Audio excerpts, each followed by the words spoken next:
தயவு செஞ்சு இதுக்கு மேல எதையும் மறைக்காம நீங்க என்ன பிரச்சனையில இருக்கீங்கன்னு சொல்லுங்கப்பா.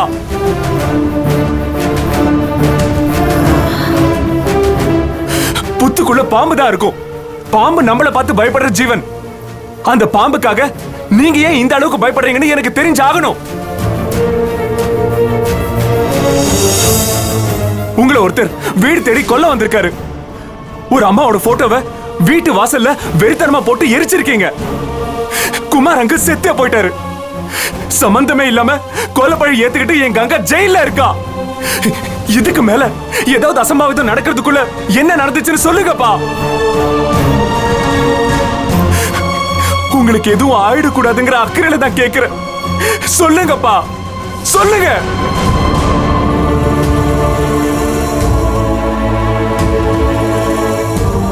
இது நாள்பட்ட பாரம்பா. அவ்வளவு சீக்கிரத்துல இறக்கி வைக்க முடியாது. ஆமாப்பா, நடந்தது நடந்ததாவே இருக்கட்டும். இத நீ தெரிஞ்சுக்க வேணாம். சில நியாயத்தை சொல்றதுக்குள்ள காலம் போயிடும். சில நியாயத்தை சொல்றதுக்குள்ள உயிரே போயிடும். விதி அப்படி இருக்கு. இதுக்கு மேல எதுவும் என்கிட்ட கேட்காதப்பா.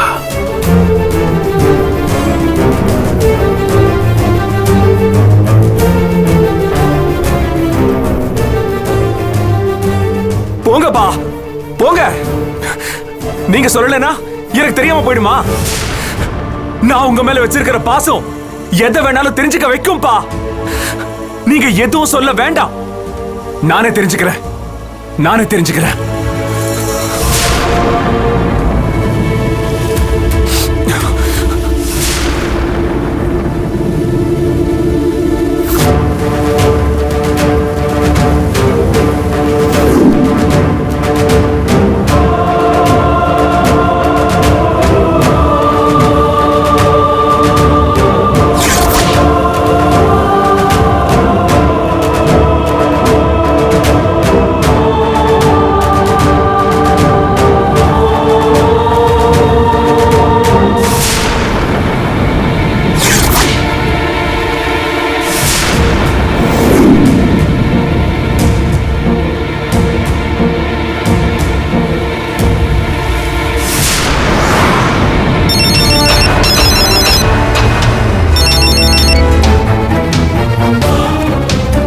சார் வணக்கம். சார், நான் உங்களுக்கு கொடுத்த வேலை என்ன ஆச்சு? அதை ஃபாலோ பண்றீங்களா இல்லையா? சார், நான் அதை ஃபாலோ பண்ணிட்டு தான் சார் இருக்கேன். இங்க என்னடா பிரச்சனைக்கு மேல பிரச்சனை நடந்துட்டு இருக்கு. நீங்க விஷயத்தை கண்டுபிடிக்கிறதுக்குள்ள எல்லா விபரீதமும் நடந்து முடிச்சிடும் போல இருக்கு. உங்களால முடியலன்னா அதையாச்சும் சொல்லுங்க, நான் பாத்துக்கிறேன். சார், நீங்க ரொம்ப எமோஷனல் ஆகுறீங்க. ப்ளீஸ் கொஞ்சம் ரிலாக்ஸ்டா இருங்க. எனக்கு நீங்க சமாதானம் சொல்ல வேண்டாம். க்ளூ ஏதாவது கிடைச்சதா? சார், ரிசல்ட் கிடைச்சிருச்சு சார். நம்ம சோஷியல் மீடியால அந்த அம்மாவோட போட்டோ போட்டான்ல, ஆமா, அதை பார்த்துட்டு பார்வதிபுரம்ன்ற கிராமத்துல இருந்து ஒருத்தர் கான்டாக்ட் பண்ணார் சார். நீங்க நிஜமா தான் சொல்றீங்களா? அந்த அம்மா யாருன்னு தெரிஞ்சிருச்சா? சார், அந்த அம்மாவோட பேர் பார்வதின்றது மட்டும் தெரிஞ்சது. வேற எந்த விவரமும் தெரியல. அவங்கள பத்தின முழு விவரம் தெரிஞ்சுக்கிறதுக்காக நான் பார்வதிபுரம் போயிட்டு இருக்கேன் சார். சார், எல்லா விவரத்தையும் தெரிஞ்சுக்கிட்டு நானே உங்களுக்கு ஃபோன் பண்ணலான்னு இருந்தேன். அதுக்குள்ள நீங்களே கால் பண்ணிட்டீங்க சார். சார், பார்வதிபுரம் எங்க இருக்குன்னு மட்டும் சொல்லுங்க, நானும் கிளம்பி வரேன். சார், அந்த கிராமம் தமிழ்நாடு கேரளா பார்டர்ல இருக்கு சார். நீங்க அவ்வளவு தூரம் வந்து சிரமப்பட வேணாம் சார். நான் போய் பார்த்து விசாரிச்சு உங்களுக்கு தகவல் சொல்றேன் சார். சார், நீங்க ஒரு 2 நாள் மட்டும் பொறுமையா இருங்க. பார்வதி அம்மாவை பத்தின மொத்த விஷயத்தையும் நீங்க தெரிஞ்சுக்கலாம் சார். தெரிஞ்சுக்கணும் சார், தெரிஞ்சே ஆகணும். அடுத்து ஏதாவது அசம்பாவிதம் நடக்கிறதுக்குள்ள அந்த அம்மாவை பார்த்து சரி பண்ணியே ஆகணும். நிச்சயமா அது நடக்கும் சார். உங்க அப்பாவை சுத்தி இருக்கிற பிரச்சனைகள்ல இருந்து அவரை காப்பாத்துறதுக்கு அதுல சம்பந்தப்பட்ட நபரை நம்ம நெருங்கிட்டு இருக்கோம் சார். ரகசியமா இருக்கிற விஷயத்துக்கும் நமக்கு இருக்கிற தூரம் ஜஸ்ட் 92 கிலோமீட்டர்ஸ் தான் சார். நீங்க எதை பத்தியும் கவலைப்படாம தைரியமா இருங்க சார். நான் மறுபடியும் உங்களுக்கு கால் பண்றேன். உங்க போனுக்காக நான் வெயிட் பண்ணிக்கிட்டு இருப்பேன் சார். நீங்க என் மேல வச்சிருக்கிற நம்பிக்கையை நான் நிச்சயம் காப்பாத்துவேன் சார். Thank you sir.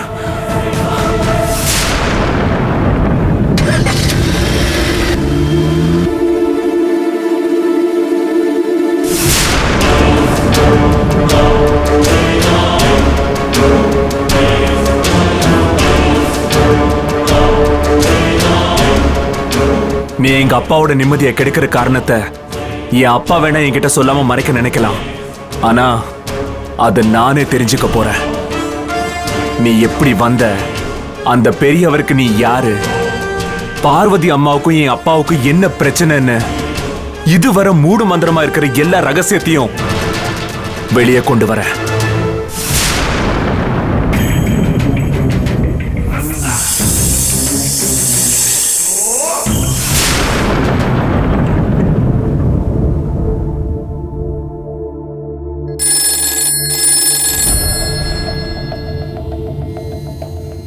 ஹலோ, நான் தான் சார் சட கார்த்திக் பேசுறேன்.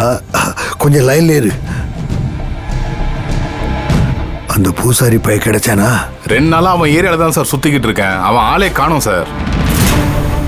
அன்னைக்கு நம்ம கிட்ட இருந்து தப்பிச்சிட்டு போனவன் இன்னும் வீட்டுக்கே திரும்பல சார். பக்கத்துல தான் எங்கேயாவது அம்மன் கோவில் வாசல்ல இருப்பான். நல்லா தேடி பாரு. சுத்து வட்டாரத்துல ஒரு கோவில் கூட விடாம பார்த்துட்டோம். அந்த ஆள் எங்கேயுமே இல்ல. நீங்க ஒன்னும் கவலைப்படாதீங்க சார். அவன் எங்க மாட்டாலும் போட்டு தள்ளிட்டு உங்களுக்கு ஃபோன் பண்றேன். அவசரப்பட்டு அவனை ஏதாவது பண்ணிடாத. நாம அவன்கிட்ட தெரிஞ்சுக்க வேண்டியது நிறைய இருக்கு. ஐயா, ஏய், என்ன வேணும் உனக்கு? காஃபி எடுத்துட்டு வந்திருக்கேன். யாரு உங்ககிட்ட காப்பி கேட்டது?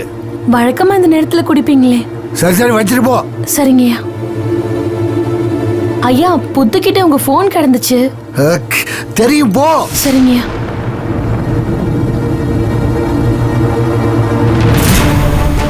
ஹலோ சார் சொல்லுங்க சார். அந்த முனியப்ப எங்க இருந்தாலும் தேடி கண்டுபிடிக்கணும். அவனை எதுவும் பண்ணாம என்கிட்ட கொண்டு வந்து ஒப்படைக்கணும். பொழுது விடியறதுக்குள்ள அந்த முனியை பண்ண உங்க முன்னாடி கொண்டு வந்து நிறுத்துறேன். சரிப்பா.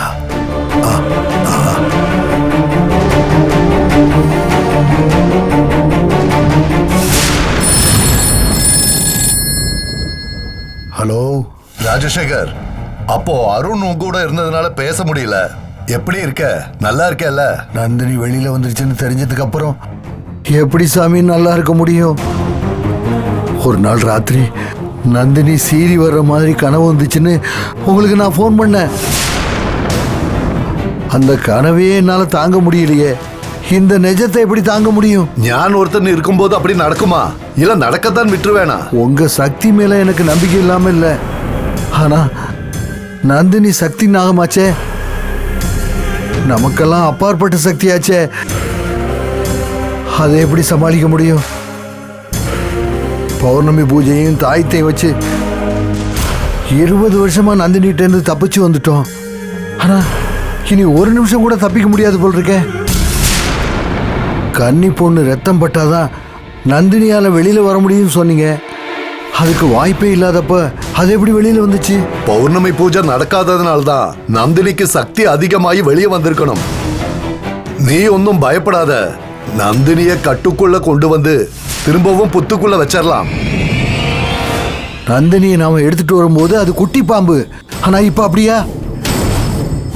20 வருஷத்துக்கு அப்புறம் அதனுடைய தோற்றம் வீரியம் எல்லாம் நாம கற்பனை பண்ணி கூட பார்க்க முடியாத அளவுக்கு இருக்குமே சாமி. அதை நம்மளால என்ன பண்ண முடியும்? நம்மளால தான் ஒன்னும் பண்ண முடியாது. ஆனா மாந்திரீகத்தால நந்தினிய கட்டுப்படுத்திட முடியும். எங்க இருக்குன்னு கூட தெரியாத பாம்ப மாந்திரீகத்தால எப்படி கட்டுப்படுத்த முடியும்? மாந்திரீகம் இருட்டுல உள்ளத வெளிச்சத்துக்கு கொண்டு வரும். வெளிச்சத்துல உள்ளத இருட்டுல மறைய வைக்கும். அதுதான் மாந்திரீகம். நந்தினிய கட்டி போட தெரிஞ்ச எனக்கு வெளியில வந்து அதை அடக்கவும் தெரியும். நான் எழுந்திருந்த சக்தியை மீட்டெடுக்க இன்னிலிருந்தே பூஜையில உட்கார்றேன். எவ்வளோ சீக்கிரத்துல முடியுமோ அவ்வளோ சீக்கிரம் என்னோட மாந்திரிக பலத்தை அதிகப்படுத்திட்டு நந்தினிக்கு எதிரான ஆட்டத்துல இறங்குறேன். சாமி, நீங்க பூஜையில உட்கார போறேன்னு சொன்னது எனக்கு கொஞ்சம் நிம்மதியா இருக்கு சாமி. இருந்தாலும் நீங்க வர்றதுக்குள்ள நந்தினி என்னையோ இல்ல அருணையோ ஏதாவது பண்ணிட்டா? நான் கொடுத்திருக்கிற காப்பு உங்க கையில இருக்கிற வரைக்கும் நந்தினியால உங்களை எதுவும் பண்ண முடியாது. ஒருவேளை காப்பையும் தாண்டி நந்தினி உங்களை தொடணும்னா அது அமாவாசை அன்னைக்கு மட்டும்தான் முடியும். அப்படின்னா அமாவாசை அன்னைக்கு ஆபத்து காத்துக்கிட்டு இருக்கா சாமி? நீ பயப்பட தேவையில்லை. அமாவாசைக்கு இன்னும் 20 நாள் இருக்கு. அதுக்குள்ள நான் தயாராகி வந்துடுவேன். ராஜசேகர், நீ ஒரு விஷயம் பண்ணணும். சொல்லுங்க சாமி. நந்தினியோட நோக்கம் நம்மளை பழிவாங்கிறது மாத்திரமல்ல, நம்ம கிட்ட இருக்கிற காலச்சக்கரங்களை கைப்பற்றுறதும் தான். நீ உடனே குமார் வைஃப் கிட்ட பேசி அந்த காலச்சக்கரத்தை பத்திரமாயிட்டு பாத்துக்க சொல்லு. குமார் வீட்டில் எல்லாரும் அவன் இறந்த சோகத்தில் இருக்காங்க. இப்போதைக்கு அதை பற்றி பேசினா நல்லா இருக்காது. நான் சமயம் பார்த்து குமாரோட ஒய்ஃப் கமலா கிட்ட பேசுறேன். அதே மாதிரி விச்சு கிட்டையும் சொல்லு. அப்புறம் உன்கிட்ட இருக்கிற காலச்சக்கரத்தையும் பத்திரமாயிட்டு பாத்துக்கோ. சரி சாமி. தைரியமா இரு, நான் அப்புறமா பேசுறேன்.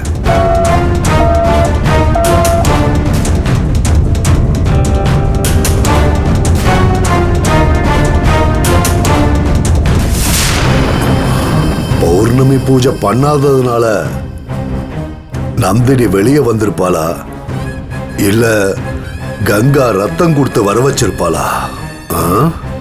அவளுக்கு அப்படி ஒரு தேவை இருந்திருக்க வாய்ப்பில்லையே. இது உயிரோட இருந்தா தான் காலச்சக்கரத்துக்கு சக்தி இருக்கும்னு நான் പറഞ്ഞതല്ലേ. உன்கிட்ட இருக்கிற காலச்சக்கரத்தையும் பத்திரமாயிட்டு பாத்துக்கோ.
போன தடவை உன்னை பார்க்க வந்தப்போ நந்தினி புத்துல தான் இருக்கான்னு நினச்சிக்கிட்டு இருந்தேன்.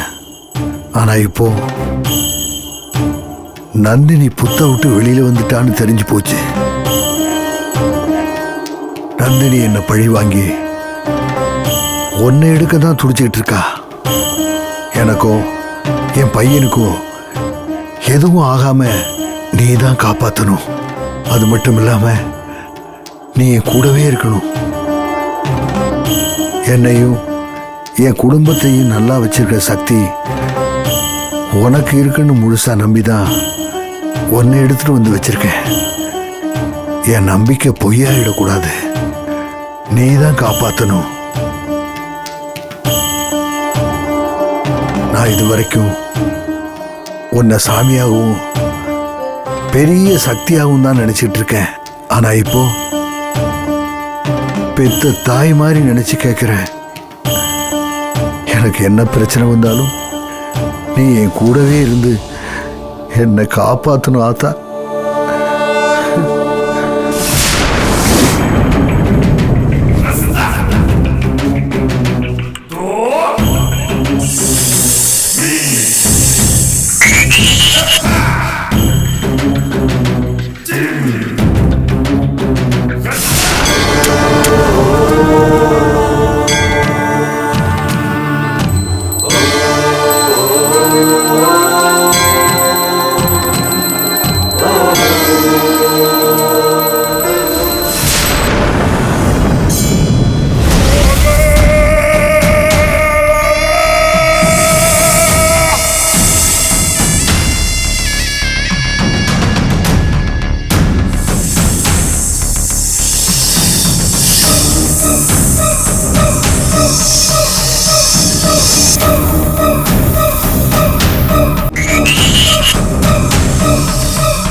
யோ கதவு திறக்காதயா. நம்பூதிரி சாமி ரூமை க்ளீன் பண்ணியா? உள்ள யாரும் போக கூடாதுன்னு ஆர்டர் போட்டிருக்காங்கயா. நான் சுத்தம் தானப்பா பண்ண போறேன். 5 நாளைக்கு டியூட்டி நர்ஸை தவிர வேற யாரும் உள்ள போக கூடாதுன்னு சீஃப் டாக்டர் ஆர்டர் போட்டிருக்காருயா. என்னப்பா சொல்ற? எல்லாத்தையும் விவரமா சொல்றேன் வாயா.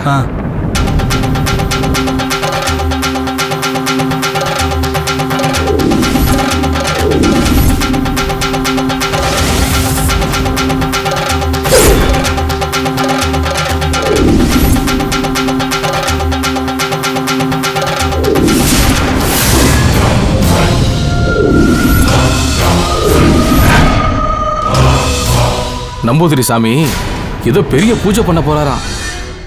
அந்த பூஜை மணிக்கணக்கில் நடக்குமா. அதுக்கு எந்த இடத்துல இருக்க கூடாதுன்னு நிர்வாகமா இப்படி ஒரு ஏற்பாட்டை பண்ணிருக்கு.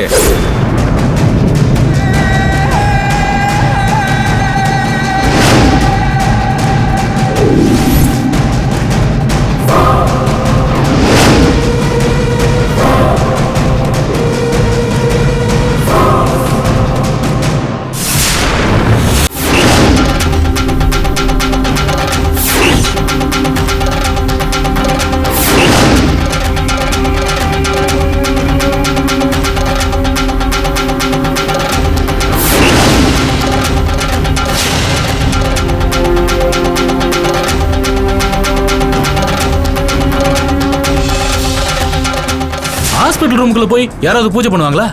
அவர் பண்ற பூஜைனால மற்ற பேஷண்ட்டுகளுக்கு பாதிப்பு வருமே. நம்பூதிரி நம்ம ஹாஸ்பிட்டல் டீனுக்கு ரொம்ப வேண்டப்பட்டவரியா.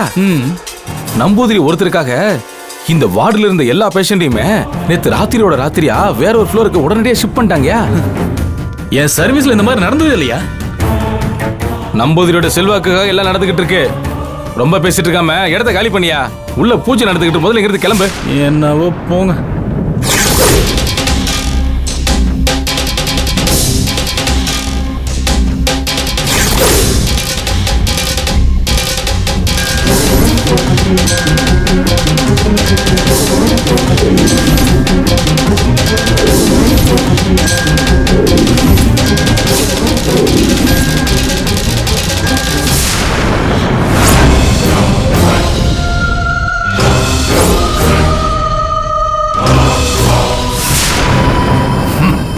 குரு ஒரு ஆரம்பமாயிடுச்சு. ஞானியம் பூஜை ஆரம்பிக்க நேரம் வந்துருச்சு. தாயினும் வரம் செய்வது தண்ணீர்னு சொல்லுவாங்க. தண்ணீர் பெத்த தாயை விட பெருசு. அதனாலதான் பாவங்களை போக்குறதுக்கும் தீட்சங்களை எடுத்துக்கிறதுக்கும் நீர் பிரதானமாயிருக்கு. உங்க குருவாயிருக்கிற ஞான் என்னோட இழந்த சக்தியை மீட்கிறதுக்கு அந்த நீரை நம்பிதான் இருக்க. உங்க ஒவ்வொருத்தர் முன்னாடி இருக்கிற குடத்துக்குள்ள சங்கு நீர், சக்கர நீர், சூரிய நீர், சந்திர நீர், இப்படி 4 விதமான நீர் ஆவாகனமாயிருக்கு.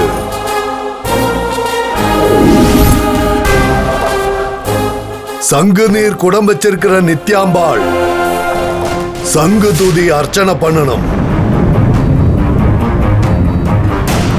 சக்கர நீர் குடம் வச்சிருக்கிற சொர்ணாம்பாள் சக்கர துதி அர்ச்சனை பண்ணணும். சூரிய நீர் குடம் வச்சிருக்கிற யோகாம்பாள் சூரிய துதி அர்ச்சனை பண்ணணும். சந்திர நீர் குடம் வச்சிருக்கிற ஜெகதாம்பாள் சந்திர துதி அர்ச்சனை பண்ணணும். நாம பண்ண போற இந்த சதுர் நீர் பூஜை சித்திக்கணும்னு குரு தியானம் பண்ணுங்க.